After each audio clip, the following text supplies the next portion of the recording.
Hari ini kita akan melanjutkan pembahasan mengenai kesehatan kerja sesuai dengan topik yang telah saya berikan kepada rekan-rekan, yaitu kita akan mencoba untuk membedah bagaimana kaitannya dengan keperawatan kesehatan kerja di rumah sakit dan di puskesmas.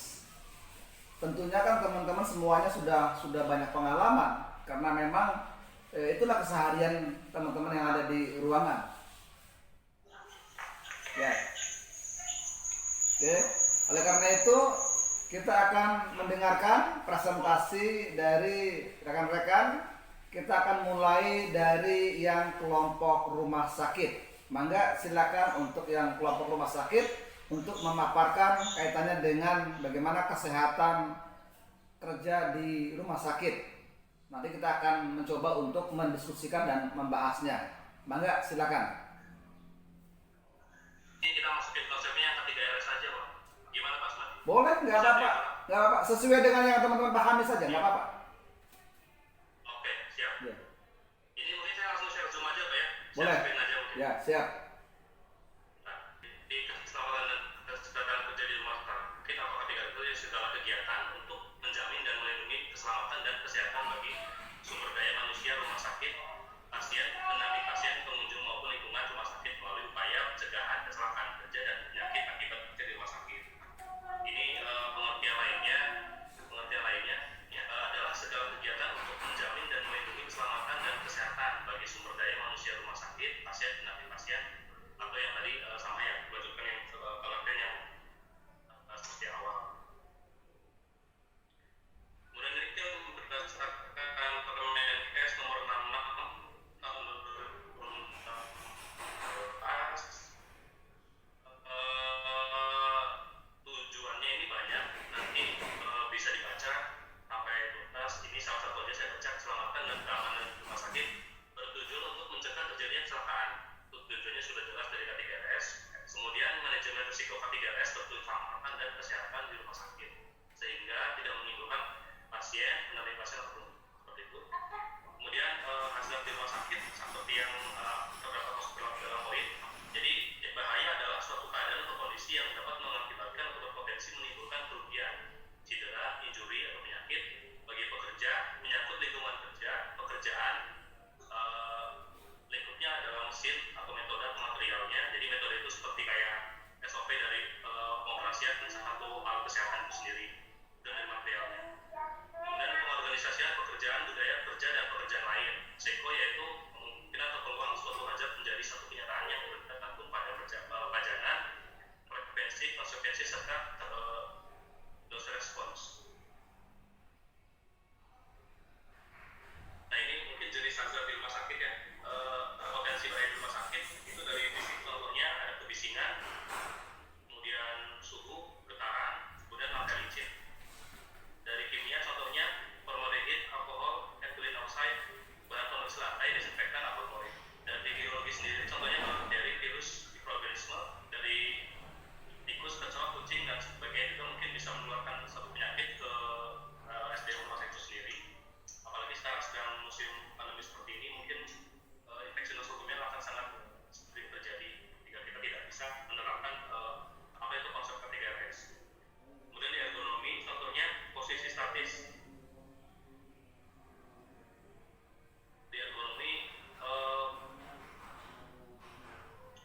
posisi statis, jadi ergonomi ini mungkin lebih ke apa ya, lebih ke memperhatikan posisi tubuh saat bekerja. Jadi tidak ada timbul masalah kesehatan akibat kerja. Contoh misalnya kita mengangkat pasien, kalau misalnya memang pasiennya kita mengangkatnya asal-asalan tanpa teknik atau tanpa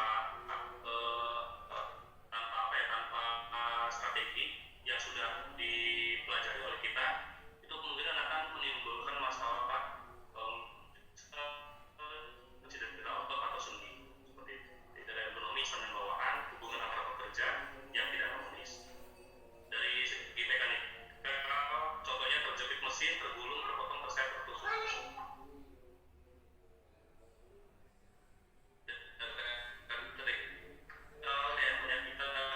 Sekarang peralatan medis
Silakan dilanjut aja nanti sekalian dikupasnya.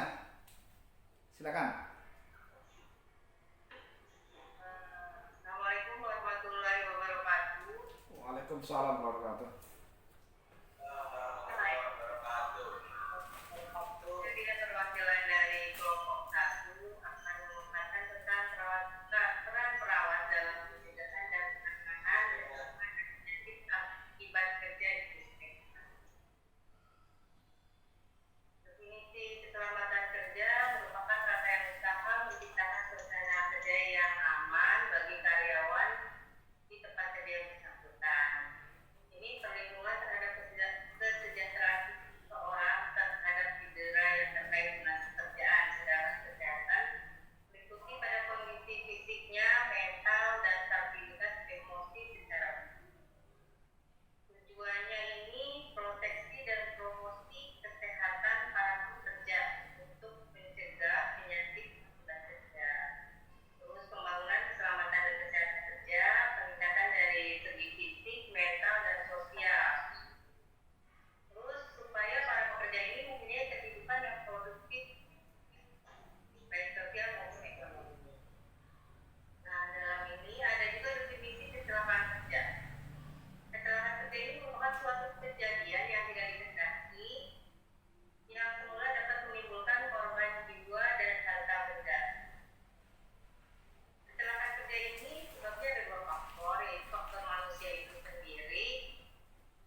Jadi kita kembali kepada muara kita, bahwa siapapun orang yang bekerja itu harus dijamin kesehatan dan keselamatannya, agar mereka dalam melaksanakan pekerjaannya menjadi tenang, kan begitu. Maka harus ada orang yang mengkonsentrasikan diri menangani atau khusus kaitannya dengan K3. Apakah dia di rumah sakit atau di tempat yang lain. Maka K3 ini menjadi salah satu persyaratan untuk yang namanya akreditasi. Kan begitu, ya. Oke. Tentunya karena ini adalah bidang khusus, maka mestinya K3 itu adalah orangnya orang khusus. Kenapa? Karena K3 atau keperawatan kesehatan kerja, katakanlah sebagai spesialisasi di keperawatan, itu adalah bidang spesialisasi. Dia khusus berkenaan dengan kesehatan kerja. Kan begitu. Dan dalam konteks keperawatan, K3 ini atau Occupational Health Nursing atau OHN adalah spesialisasi dari keperawatan komunitas. Maka mestinya idealnya ketiga rumah sakit itu jangan merekrut dari perawat yang dari ruangan. Biarlah perawat ruangan konsen untuk merawat pasien, kan gitu kan? Yang mengurusi mengenai keselamatan kesehatan di lingkungan rumah sakit orang khusus. Berbeda kalau dalam konteks yang namanya hospital disaster plan. Begini.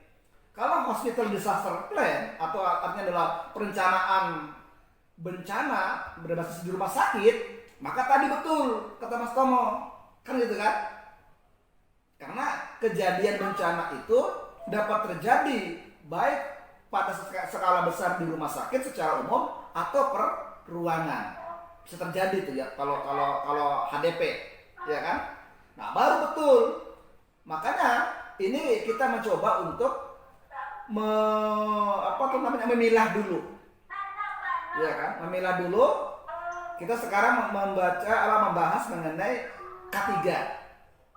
Ya, nanti kalau kaitannya dengan disaster, ya nanti kita akan mencoba untuk menyesuaikan nanti. Tapi kita frameworknya dalam konteks K3 dulu, ya kan? Begini bayangannya.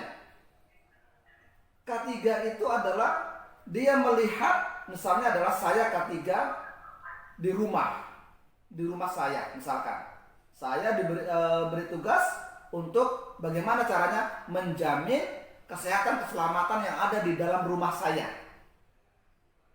kan begitu. Maka K3 saya itu merancang di rumah saya ini ada resiko apa saja, ada hazard apa saja, kan begitu. Ketika sudah diidentifikasi ada hazard apa saja, maka kemungkinan ini hazard kalau tidak diatasi, kalau tidak ditangani, kemungkinan akan terjadi masalah apa pada orang yang ada di dalam rumah saya, kan begitu.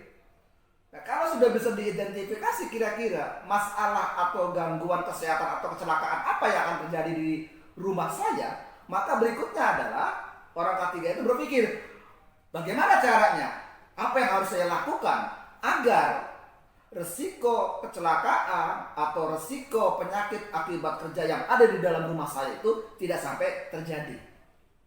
Kan begitu. Itulah mindset berpikirnya orang K3. Kalau begitu kira-kira orang K3 ini, kalau dari tarik dalam konteks rumah sakit, orang K3 ini merawat pasien tidak?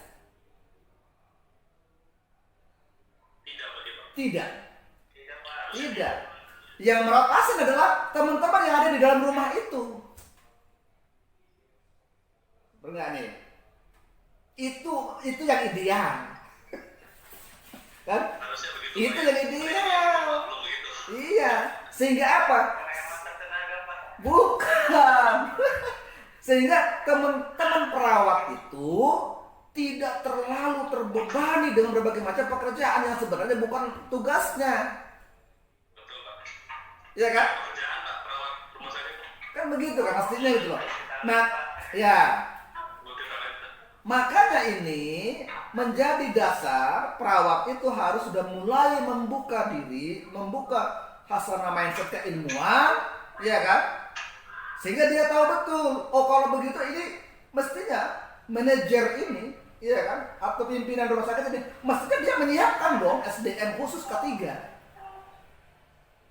Kan begitu.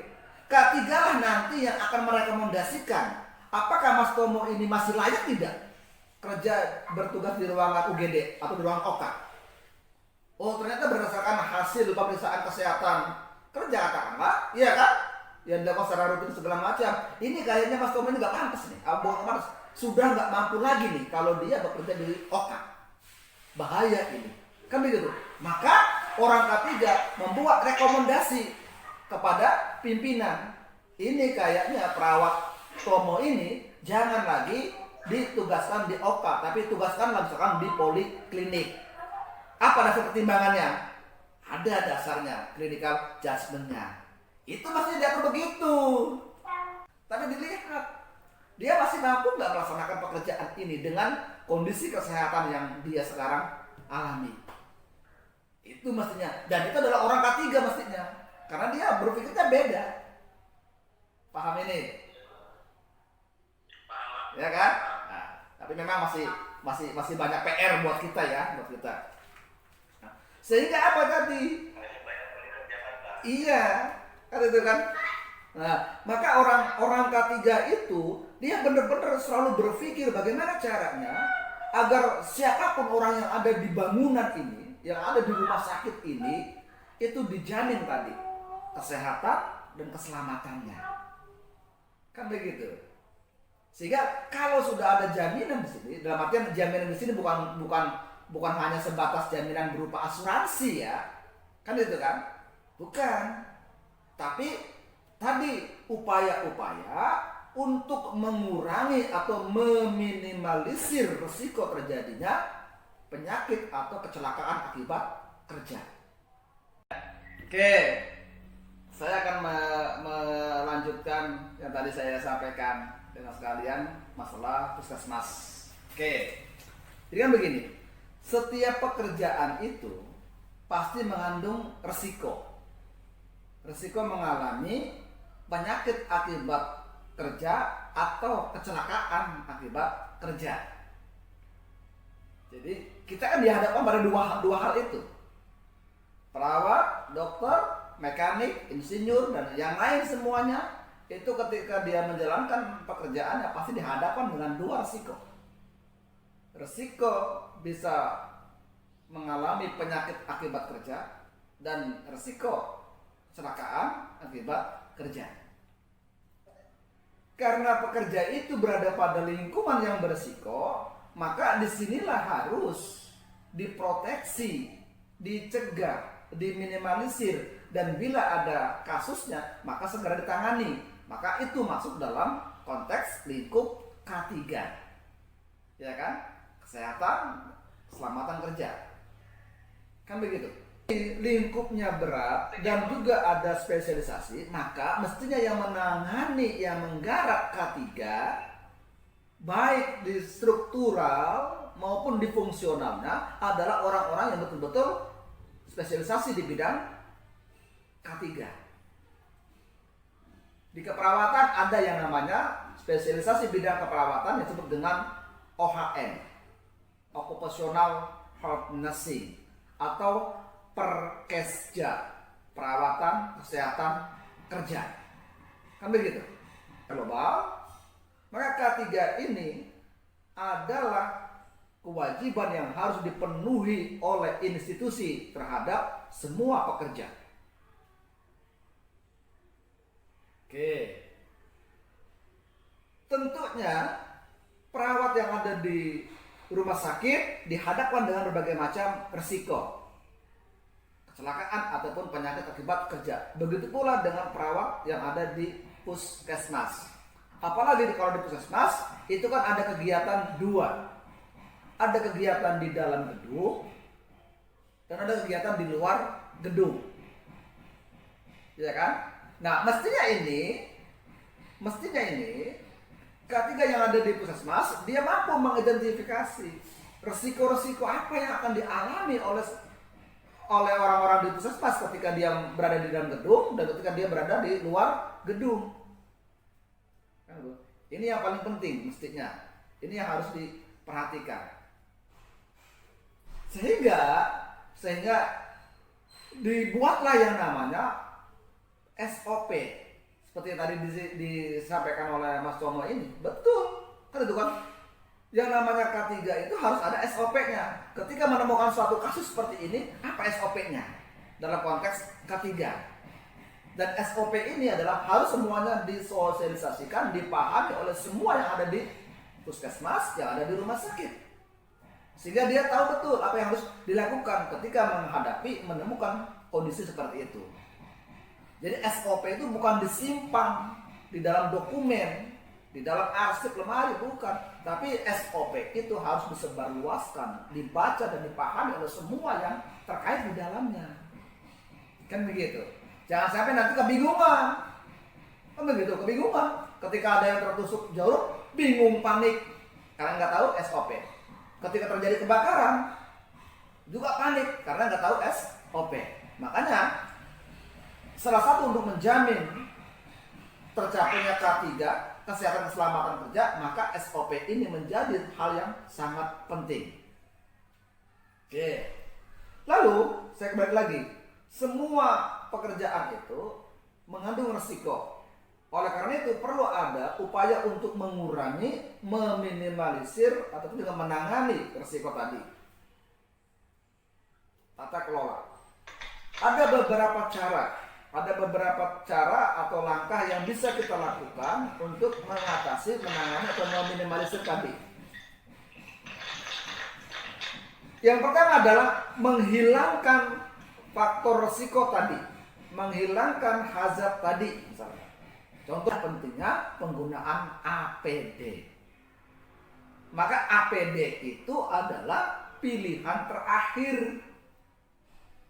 Ya kan? Pilihan terakhir ketika semua sudah tidak bisa lagi dilakukan, maka mau tidak mau kita harus tetap melaksanakan pekerjaan itu, tetapi kita harus memproteksi diri kita, melindungi diri kita. Disinilah pentingnya penggunaan APD. Paham, teman-teman? Enggak kira-kira. Jangan ujuk-ujuk langsung APD gitu loh. Apa-apa APD. APD itu adalah pilihan terakhir. Bener nggak Mas Yoga? Betul, Pak. Kan gitu kan? Ya, oke. Maka inilah langkah-langkah yang harus teman-teman perjuangkan. Kan begitu kan? Seperti itu. Oke, di rumah sakit ini kan ada banyak sekali resiko-resiko kecelakaan atau penyakit kerja, karena perawatan kerjanya luar biasa, manusia super katanya multi talenta. Ya, hebat kan? Nah, multi talent kan? Maka hebat kan? Oke, karena seperti itu perawat, maka dia kan berada pada posisi yang sangat riskan. Ya kan? Dia sangat riskan mengalami berbagai macam penyakit atau kecelakaan akibat kerja. Makanya di sini mestinya perawat itu dia lebih getol bagaimana memperjuangkan agar hak K3-nya itu terpenuhi dengan baik. Perawat juga punya hak untuk bagaimana dia memproteksi, melindungi dirinya. Kan begitu. Ketika dia bekerja di ruangan yang katakanlah misalkan yang infeksius, maka dia punya hak untuk memproteksi dirinya. Kalau misalnya kayak tadi, jaminan makannya harus lebih tinggi nilai gizinya, biar stamina menjadi kuat. Itu kan haknya perawat. Lalu APD-nya juga harus yang bagus. Jangan sampai pakai hazmat ya. Ya. Pakai pakaian astronot tapi keringatnya luar biasa menggerojos, nanti akhirnya apa, dehidrasi. Mestinya kan dibikin teknologi pakaian hazmat tapi terasa adem di dalamnya gitu loh, seolah-olah kayak kita pakai pakaian biasa. Itu kan harus dibuat yang namanya rekayasa teknologi. Itu adalah hak perawat gitu loh, dan itu harus diperjuangkan mestinya. Ya, jadi jangan asal terima. Dan perawat juga punya hak untuk kesehatannya selalu dipantau. Maka dalam K3 itu ada yang namanya pemeriksaan kesehatan secara berkala. Kan begitu. Ada pemeriksaan kesehatan awal. Awal ini biasanya adalah digunakan untuk penempatan pertama kali seseorang itu bekerja. Dia dilakukan tes kesehatan. Lalu dari hasil tesnya tergambar seperti apa status kesehatannya, kira-kira pekerjaan apa yang cocok dengan status kesehatan dia. Nah, seperti itu. Ketika dia sudah bekerja, maka pekerja ini dia punya hak untuk mendapatkan layanan pemeriksaan kesehatan secara berkala. Apakah tiap 3 bulan sekali atau 6 bulan sekali, kan begitu. Ini adalah hak para pekerja, termasuk perawat. Nah, selama ini HCO itu selama ini perawat melakukan seperti itu. Harusnya kan rutin perawat itu. Pihak manajer rumah sakit, pihak kepala rumah puskesmas mesti juga rutin memeriksa kesehatan semua stafnya, semua personilnya secara berkala. Jangan sampai perawat khususnya baru mulai mau berobat ketika sudah mengeluh sakit. Begitu. Itu hal yang lain juga harus meminimalisir mengenai beban kerja. Tadi kan ada tuh yang namanya psikososial, ergonomi yang tadi disampaikan oleh Mas Yoga itu mengenai hazard. Semuanya memang ada di diri kita kan. Ergonomi perawat itu sangat rentan, katakanlah yang ada di rumah sakit, sangat rentan terkena penyakit yang namanya low back pain atau HMP, ya kan? Kenapa? Karena dia melakukan pekerjaan yang berat, mengangkat pasien, memindahkan pasien, ya kan? Mengantar pasien, itu kan juga resiko tulang belakangnya kan lumayan, resiko pinggangnya kan lumayan. Ini mestinya adalah dicegah, diproteksi, kan begitu. Maka mestinya adalah dibuatlah mekanisme yang sangat jelas bagaimana cara melindungi perawat dari low back pain. Ini bisa apa misalnya? Ya kalau teknologinya sudah bagus kan bisa aja memindahkan pasien tanpa harus menggunakan tenaga manusia. Kan begitu. Tenaga manusianya minimalisir. Memindahkan pasien bisa dengan teknologi. Oke ya. Itu yang harus kita perhatikan. Apalagi perawat yang ada di puskesmas. Dia kan sangat rentan mengalami kecelakaan. Datang ke posyandu. Posyandunya jauh dari puskesmas. Menyeberangi jalan. Melewati lalu lintas yang padat. Ini kan mengalami resiko kecelakaan.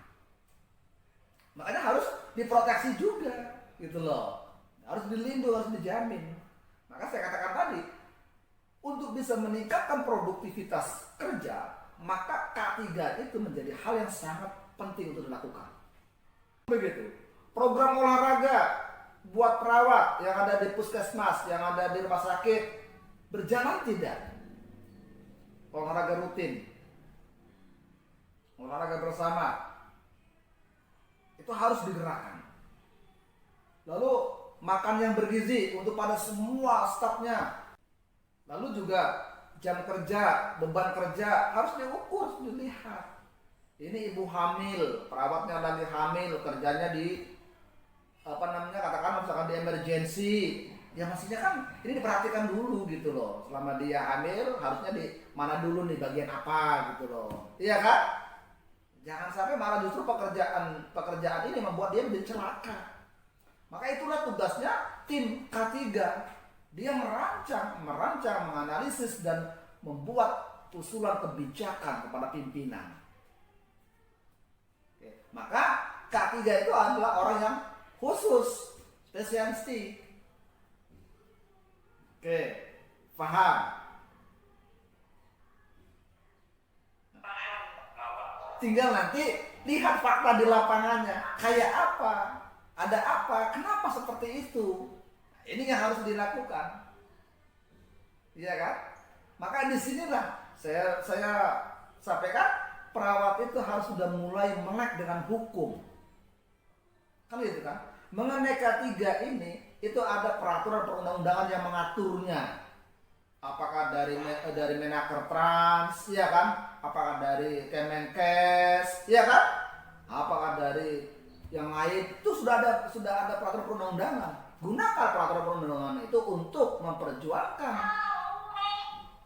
memperjuangkan hak untuk bekerja secara aman, sehat, dan produktif. Dan harus selaras juga antara beban pekerjaan dengan insentif. Nah, kan begitu mestinya.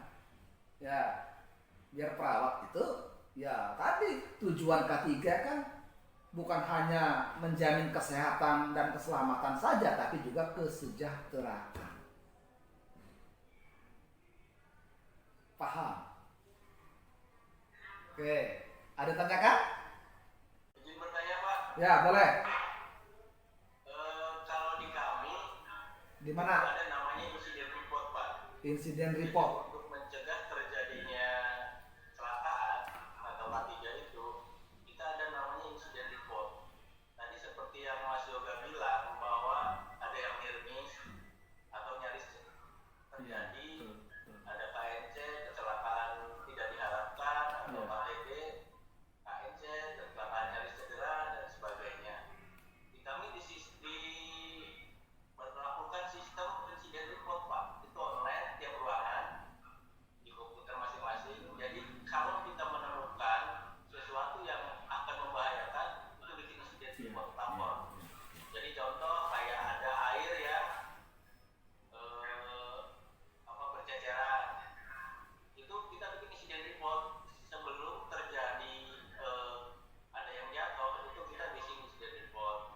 Atau kita lihat kabel berserakan, itu kan resiko untuk terjadi korsleting listrik, terjadi kebakaran, kita insiden report.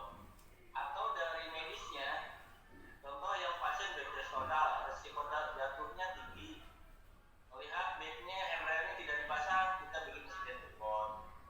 Atau kunci bednya tidak terkunci untuk bed pasien, kita bikin insiden report. Dan itu kita rekap tiap bulan, dan nanti direkap tiap ruangan siapa yang terbanyak. Dan seperti Pak Yoga tadi bilang, nanti akan kasih reward atau hadiah. Supaya apa? Supaya pekerja ini dia aware, dia rasa peduli terhadap lingkungannya. Apabila ada lingkungan yang membahayakan, dia akan cepat lapor dan akan bikin izin report, dan itu akan direkap setiap hari oleh tim K3. Ya. Jadi dia akan baca online itu, kalau dia ada membaca setiap insiden report, dia akan langsung tindak lanjuti. Contoh lihat kabel berserakan di ruang emergency atau IGD, dia akan langsung bergerak dan akan menindaklanjuti untuk hal tersebut. Jadi mungkin apakah ini salah satu mencegah untuk terjadinya kecelakaan atau K3 Pak? Karena di rumah sakit kami memperlakukan seperti itu dan dapat reward. Jadi siapa yang membuat insiden reportnya terbanyak, itu akan dapat reward dari manajemen. Iya. Mungkin terima kasih Pak. Ya. Pertanyaannya. Ya, betul. Itu bagus. Benar. Memang yang namanya K3 itu adalah harus rewel. Kan gitu kan? Artinya apa? Rewel dalam arti bukan rewel negatif ya. Ketika ada sesuatu hal yang berisiko bisa menimbulkan terjadinya masalah, segera sampaikan, laporkan untuk segera ditangani. Betul. Malah jangan sampai ditutup-tutupi, itu malah bahaya. Ngerti gak? Apa yang tadi dikatakan mengenai insiden report itu bagus.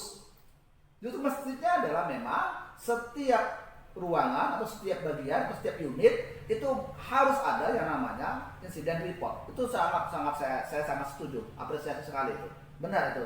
Ya, sama aja kayak kita kan punya anak, kita ingin anak kita itu selamat, jangan sampai sakit, jangan sampai celaka. Maka kan orang tua cenderung lebih rewel kan, tapi rewelnya untuk kebaikan. Nah itu kan sama aja kayak kita bekerja. Karena saya bekerja, kita bekerja untuk bagaimana kerjaan saya ini bisa saya tidak sampai mengalami kecelakaan, tidak sampai mengalami penyakit, dan saya bisa produktif, maka kan harus dijamin kesehatan keselamatannya. Maka tadi ketika ada satu hal yang berisiko mengalami terjadi sesuatu, segera dilaporkan. Maka saya sangat setuju, semakin banyak melaporkan ada resiko-resiko kecelakaan tadi, maka dia akan diberikan reward. Saya setuju. Jangan malah dibalik. Nanti unit atau ruangan atau bagian yang banyak melaporkan resiko kecelakaan malah ditegur. Itu nggak boleh, kan begitu kan? Ya, saya sangat setuju. Itu bagus Mas Tomo, kan itu kan? Saya juga mengapresiasi kalau seperti itu. Kayaknya juga harus seperti itu di puskesmas juga, kan itu kan? Harus terbangun sistem seperti itu. Dan rumah sakit yang lain juga memang harus seperti itu. Saya setuju itu. Bagus, Mas Tomo. Oke. Ada lagi? Ya, terima kasih Pak. Oke, siap sama-sama. Ada lagi yang mau disampaikan? Pak izin bertanya. Ya, boleh. Dari puskesmas. Kalau di puskesmas sih banyaknya beban kerja berlebih ya, kalau perawat. Beban kerjanya karena kan kita harus pelayanan dalam gedung, harus pelayanan di luar gedung, terus pegang programnya juga. Idealnya kan satu orang harusnya 2 program ya Pak ya. Cuma kenyataannya itu kita perawat itu pegang sampai 6 sampai 7 program. Sehingga beban kerjanya berlebih dan juga tidak fokus dengan pekerjaan yang kita lakukan. Itu bagaimana ya Pak ya kalau dari katanya kan beban kerja juga termasuk ya Pak? Ya, betul. Beban kerja itu termasuk salah satu hazard, ya kan? Salah satu hazard karena apa? Karena akan berdampak terhadap tingkat stres.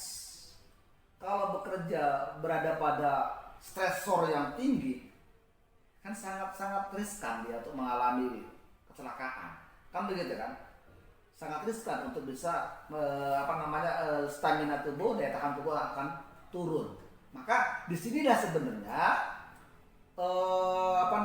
kebijakan puskesmas untuk bagaimana mengatasi seperti itu. Satu itu. Ini adanya di pimpinan ya, di puskesmas. Yang kedua, mestinya memang teman-teman perawat puskesmas sodorkan dengan hasil kajian, hasil riset. Kan gitu kan? Hasil kajian, hasil riset ini yang merupakan evidence base sendiri, ya kan, praktis sendiri sebagai pelakunya, katakanlah yang melakukan sendiri, yang bisa menganalisis, dikuatkan dengan berbagai macam kajian, sodorkan itu menjadi bahan untuk disampaikan ke dinas kesehatan. Kan begitu mestinya. Ini yang harus dilakukan. Yang ketiga, lihat peraturan perundangan yang terkait. Kaitannya dengan pekerjaan di puskesmas, kaitannya dengan program yang ada di puskesmas, kaitannya dengan katakanlah misalkan satu orang itu bisa mengcover berapa program, lihat di peraturannya. Kalau di peraturannya itu adalah sudah sangat tegas, misalkan satu perawat atau satu program dipegang oleh satu orang, maka itu gunakan sebagai dasar legalitas untuk memperjuangkan hak kita. Kan itu kan? Jadi kita bahasanya ngomong beban kerja berlebihan itu jangan sampai parameter subjektif diri saya, tapi lihat secara evidence base-nya, secara peraturan perundangan, ya kan, dan lihat resiko-resiko apa yang akan terjadi. Sehingga tolong ketika kita memperjuangkan hak kita, maka bukan lagi berdasarkan subjektivitas diri kita, tapi berdasarkan objektivitas ilmiah.